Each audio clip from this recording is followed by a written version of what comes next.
everyone, my name is Tori, this is Novel Life, and welcome back to my channel. Today I have, I don't know what that was. Today I have some fantasy romance recommendations to share with you. So this video is in collab with Crystal from Crystal's Bookish Life.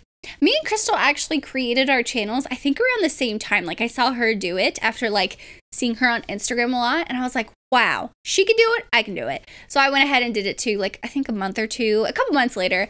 And she's really fun. I have yet to meet her in person, but I hope to meet her in person soon so I can give her a hug. Crystal's awesome. She gives really cool recommendations. So yeah, today we're gonna give you some fantasy romance recommendations. I know a lot of people during the winter, they read a lot of fantasy romances. I usually do too, like in January, February and stuff like that. So yeah, I think I have like 6 to share with you. So let's just go ahead and jump in. The first one is Blood Mercy by Vella Roth. I actually read the first book, but I think there's like 4 books out now. But when I read the first book, none of the other books were out.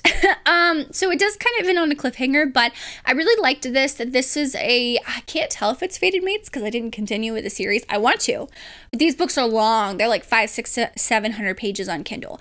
They're really long, but they're in Kindle Unlimited, and I love the covers. I love the covers of these, and I found that this one was a really cool like vampire romance, but it's more than just a paranormal like vampire romance. There is this whole fantasy world and these 2 rivaling kingdoms basically. Well, there's multiple kingdoms, and that one kingdom is trying to infiltrate the other.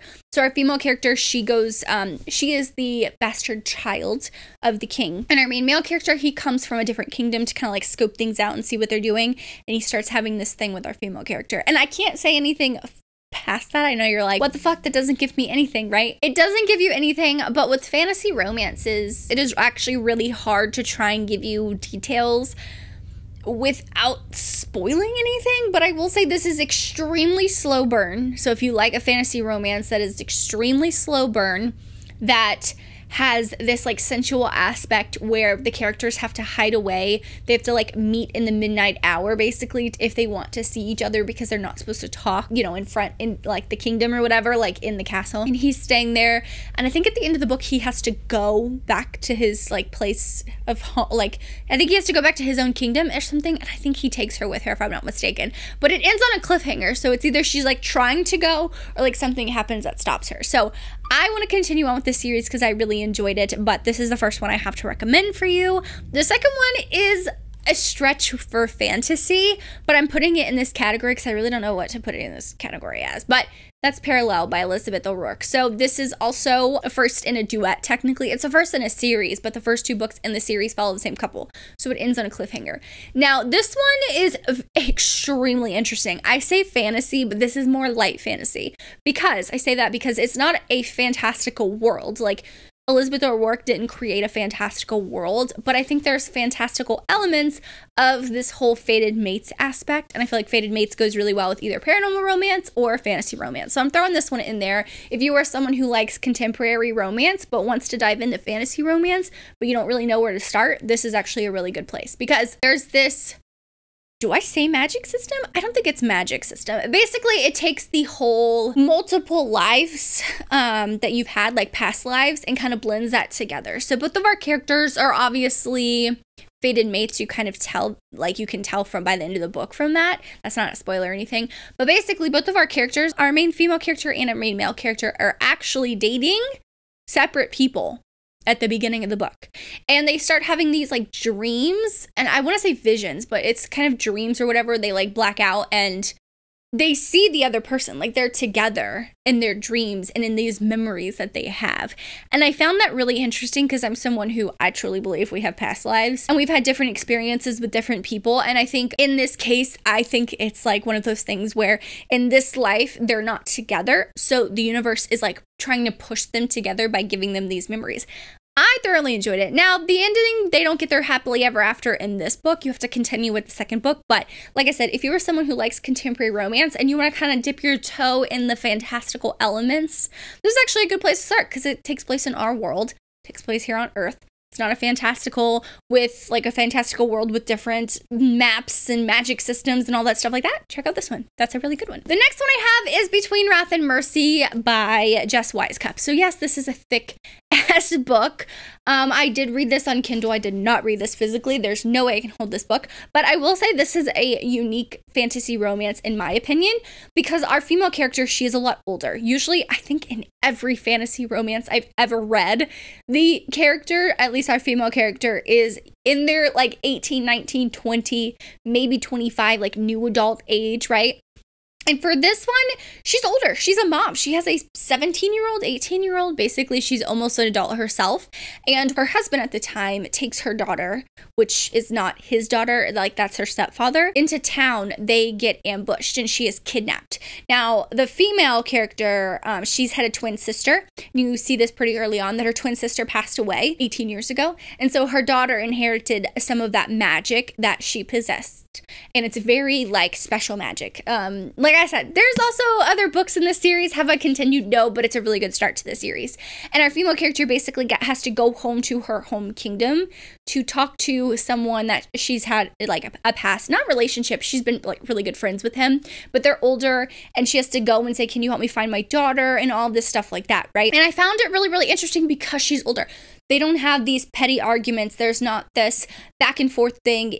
They are both grown ass adults that understand and are mature. And I just thought that was actually like a breath of fresh air when I read it. So highly suggest this one. It's a thick book, but I promise you, it is worth it, let me tell you. The next two books I have are actually relatively similar. So if you've read one, I feel like you would like the other, and vice versa. So the first one I'm going to talk about is The Kingdom of Stars and Shadows by Holly Renee. So this one is actually one of those romances where she's betrothed to the prince, but she starts to have a thing for his half-brother.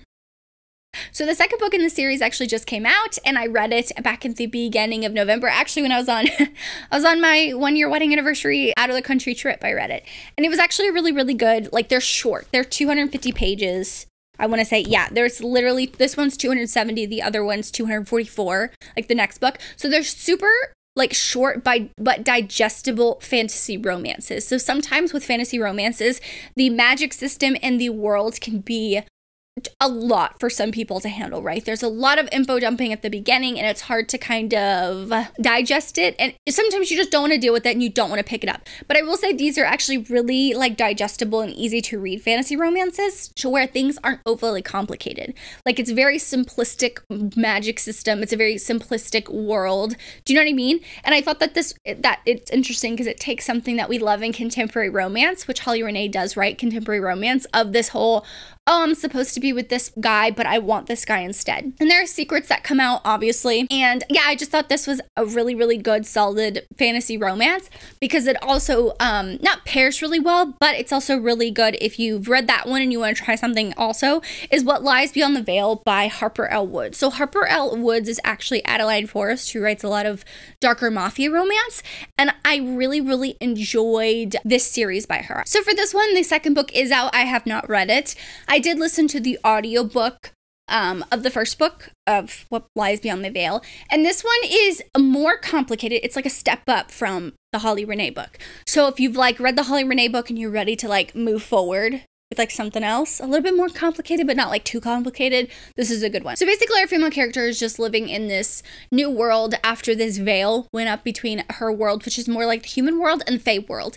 And at one point the veil completely shatters and breaks, and basically all hell breaks loose. And our main male character in this book actually like helps her escape, if that makes sense.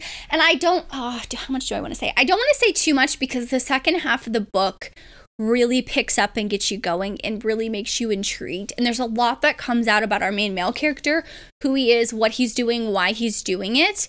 And I feel like that's like the draw of the book. But he gives one of those, like, it's one of those characters that he like makes you fall in love with him, and our female character starts to like think, oh, okay, like he's super nice, I really enjoy him, I really like him, but then things change because certain things come out, if that makes sense. I'm trying not to give too much away. I suggest that if you want a step up from like the Holly Renee book, this is a good fantasy romance to dive into, because things aren't like overly complicated. It's kind of one of those things where she lives in this like human-ish world, like normal world, and then you have the fantastical fae world. So it develops over time of like you're learning as she's learning. So once again, this one ends on a cliffhanger, so expect that. The last book I have is Songs of the Hunted by Kay Forner. So this is a new fantasy romance by Kay Forner writing as Bethany Chris.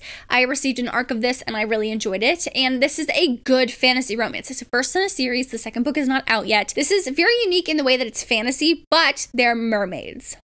Yes, mermaids. So our female character, RL, she is a mermaid. She lives in the water with her two sisters. Her father is the king of their like kingdom, right? Our main male character, you see his mother's story at the beginning of this. So when I tell you it's fantasy, it spans like 2 generations. So it's his mother and what she's doing and why she's in the kingdom, like before she even has him. And then it's like the second generation of it's Eric, Eric's is that his name, and then RL and their story. So it's like a blend of like what happened with their parents and how that transitions into what happens to them and the reasons why they're doing certain things, if that makes sense. But this is very much enemies to lovers. The main solid romance of the story, our female character is actually taken captive by our main male character, and he like holds her on land. Yes, mermaids can live on land. Like it's not like the Little Mermaid where she has to like beg for legs, you know, like barter for legs or whatever. I will say this is a fated mates story as well. So if that's something you enjoy, this is a fated mate story. And I really love the darkness in this book. This is a darker fantasy romance. There's a lot of triggers, so if you need those triggers, definitely let me know and I can tell them to you. But I think this is a good solid start to a fantasy romance, and I can't wait to see where it goes. So I just have to mention that one because I recently read it. But those are the fantasy romance recommendations I have to share with you. If you have any fantasy romances you want me to check out, please leave them in the comments down below. Because we're talking about mermaids, leave me a little mermaid, well, female mermaid or a merman. Mermaid or merman, yeah, drop me that. Also, don't forget to check out Crystal's video. She's gonna give you some fantasy romance recommendations as well, so I'll have her channel and her video linked in the description box below. But thank you so much for watching. I really hope you like and subscribe for more content from me. As always, I hope you're living a novel life, and I will see you in my next one. Bye guys.